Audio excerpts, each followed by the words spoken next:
আখেতে ছাগল বন্দি জলে বন্দি মাছ সুখ পাইলাম না সখী গো। ছাগল তো এখন আর আখ্যাতে বাঁধা থাকে না, ছাগল তো এখন সোশ্যাল মিডিয়ায় বাঁধা থাকে। মানে সোশ্যাল মিডিয়া ঢুকলে বিভিন্ন ধরনের ছাগল দেখা যায়। মানে কি আর বলবো, সেটা অফ টপিক। এখন কথা হচ্ছে গিয়ে এই ভাইয়ের এক্সপ্রেশন আর অলংকার গুলো দেখছেন, মানে দেখকে মনে হয় দেখা জোর হয়ে রেখেও বেড়াও আর প্র্যাকটিস করাইতেছে। মানে ফেজের যে এক্সপ্রেশনটা দিয়েছে দেখেই মনে হইতেছে সে নারী হইলে সে এক্সপ্রেশন কুইন হইতো, সে একজন সুদর্শন পুরুষ হইয়া ফাঁসে গেছে। সে যদি এক্সপ্রেশন দিয়ে এক্সপ্রেশন কুইন হইতে পারতো তাহলে উনি আরো খুশি হইতো।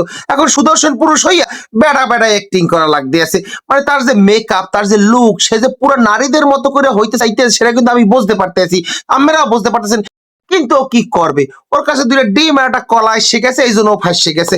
এখন শুনছি সে নাকি বিবাহও করবে। মানে কি পরিমাণে দুঃখের মধ্যে উনি আছে চিন্তা করে দেখছেন যে ব্যাপারটা কিন্তু এর মধ্যে পড়তো। সে কিন্তু মানুষের স্বামী হওয়ার সুখ দিতে পারতো, সে বউ হইতে পারতো। মানে ব্যাপারটা কি পরিমাণে কষ্টদায়ক হয়ে গেছে। দুগ্গার ডিম আর কেলার লোক গ্যাস গো বেড়া আর অ্যাক্টিং করা লাগতেছে। সে কিন্তু ভিতর দিয়ে নারী হইতে চাইছিল, এখনো ট্রাই করতে আছে নারী হওয়ার, কিন্তু পারতে আছে না। ওই যে সুদর্শন পুরুষে একটা সার্টিফিকেট পাই গেছে, এখন জোর করে হলেও তার বেড়ার অ্যাক্টিং করা লাগতেছে। আরে বেড়ার লোক খুব দুঃখ লাগতেছে আমার।